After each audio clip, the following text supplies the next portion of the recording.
ಇವತ್ತಿನ lunch box ರೆಸಿಪಿಯಲ್ಲಿ ನಾನು ಮಸಾಲ ಚಿತ್ರಾನ್ನ ಮಾಡ್ತಾ ಇದ್ದೀನಿ. ಸಖತ್ತಾಗಿತ್ತು. ನೀವು ಕೂಡ ಟ್ರೈ ಮಾಡಿ, ಡೆಫಿನೆಟ್ಲಿ ಇಷ್ಟ ಆಗುತ್ತೆ.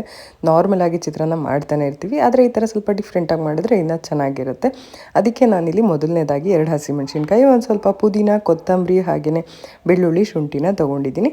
ಇದನ್ನು ರುಬ್ಬಿ ಪೇಸ್ಟ್ ಮಾಡ್ಕೊಳ್ಳೋದಕ್ಕೆ. ಇದ್ರ ಜೊತೆ ಬೇಕಂದರೆ ನೀವು ತೆಂಗಿನಕಾಯಿ ತುರಿನ ಕೂಡ ಸೇರಿಸ್ಕೋಬೋದು, ಬಟ್ ನಾನಿಲ್ಲಿ ಸೇರಿಸ್ಕೊಳ್ತಾ ಇಲ್ಲ. ಇಷ್ಟೇ ಸಾಕಾಗುತ್ತೆ. ಇದು ಸ್ವಲ್ಪ ಡಿಫ್ರೆಂಟ್ ಆಗಿರಲಿ ಅಂಥೇಳಿ ಕಾಯಿ ಹಾಕಿ ನಾವು ಮಾಡೋ ಅಂಥದ್ದು ಅದು ಬೇರೆ ಥರ ಚಿತ್ರಾನ್ನ ಇರುತ್ತೆ. ಇದು ಹಾಗೆಯೇ ಮಾಡುವಂಥದ್ದು.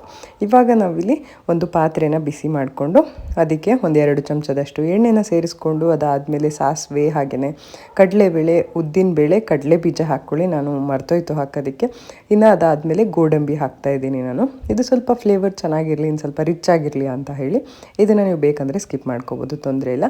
ಅದು ಗೋಲ್ಡನ್ ಬ್ರೌನ್ ಬರೋವರೆಗೂ ಫ್ರೈ ಮಾಡಿಕೊಂಡು, ಅದಾದ ನಂತರ ಒಂದು ಅರ್ಧ ಕ್ಯಾಪ್ಸಿಕಮು, 1-2 ಕಡ್ಡಿ ಕರಿಬೇವು, 1 ಈರುಳ್ಳಿ, 1-2 ಹೋಳು ಮಾಡ್ಕೊಂಡಿರುವಂಥ ಹಸಿಮೆಣಸಿನ್ಕಾಯಿ, ಜೊತೆಗೆ ಸ್ವಲ್ಪ ಅರಿಶಿನ ಪುಡಿ, ಹಾಗೆಯೇ ರುಚಿಗೆ ತಕ್ಕಷ್ಟು ಉಪ್ಪು ಹಾಕಿಬಿಟ್ಟು ಚೆನ್ನಾಗಿ ಫ್ರೈ ಮಾಡಿಕೊಂಡು, ಅದಾದ ನಂತರ ರುಬ್ಬಿರುವಂಥ ಪೇಸ್ಟ್ ಏನಿತ್ತಲ್ವ, ಕೊತ್ತಂಬರಿ, ಪುದೀನ, ಹಸಿಮೆಣಸಿನ್ಕಾಯಿ ಹಾಗೆ ಶುಂಠಿ ಬೆಳ್ಳುಳ್ಳಿದು, ಅದನ್ನು ಕೂಡ ಸೇರಿಸ್ಕೊಂಡು ಚೆನ್ನಾಗಿ ಮಿಕ್ಸ್ ಮಾಡಿಕೊಂಡು, ಅದಾದಮೇಲೆ ಸ್ವಲ್ಪ ಹಸಿ ವಾಸನೆ ಹೋಗೋವರೆಗೂ ಬೇಯಿಸಿ ಸ್ಟವ್ನ ಆಫ್ ಮಾಡಿ 1 ಹೋಳು ನಿಂಬೆಹಣ್ಣನ್ನು ಸೇರಿಸ್ಕೊಳ್ತಾ ಇದ್ದೀನಿ. ಇವಾಗ ಮಸಾಲ ಚಿತ್ರಾನ್ನದ ಗೊಜ್ಜು ರೆಡಿ ಆಯಿತು. ನಾನು ಆಲ್ರೆಡಿ ಅನ್ನ ಮಾಡಿಟ್ಕೊಂಡಿರೋ ಅನ್ನಕ್ಕೆ ಈ ಗೊಜ್ಜನ್ನ ಸೇರಿಸ್ಕೊಂಡು, ಅಥವಾ ಗೊಜ್ಜಿಗೆ ಅನ್ನನ ಸೇರಿಸ್ಕೊಂಡು ಚೆನ್ನಾಗಿ ಕಲಿಸ್ಕೊಂಡ್ರೆ ಸಖತ್ತಾಗಿರುವಂಥ ಮಸಾಲ ಚಿತ್ರಾನ್ನ ರೆಡಿ ಆಗುತ್ತೆ. ಚಿತ್ರಾನ್ನ ಅಂತ ಹೇಳಿ ಮೂಗು ಮುರಿಯೋರಿಗೆ ಈ ಥರ ಚಿತ್ರಾನ್ನ ಮಾಡಿಕೊಡಿ, ಡೆಫಿನೆಟ್ಲಿ ಇಷ್ಟ ಆಗೇ ಆಗುತ್ತೆ.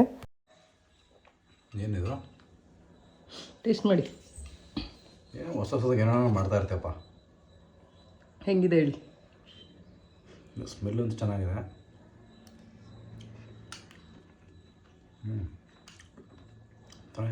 ಚೆನ್ನಾಗಿದೆಯಾ? ಇದು ಚಿತ್ರಾನ್ನ ಏನು ಪಲಾವ? ಮಸಾಲ ಚಿತ್ರಾನ್ನ. ತುಂಬ ಚೆನ್ನಾಗಿದೆ. ಹೌದಾ?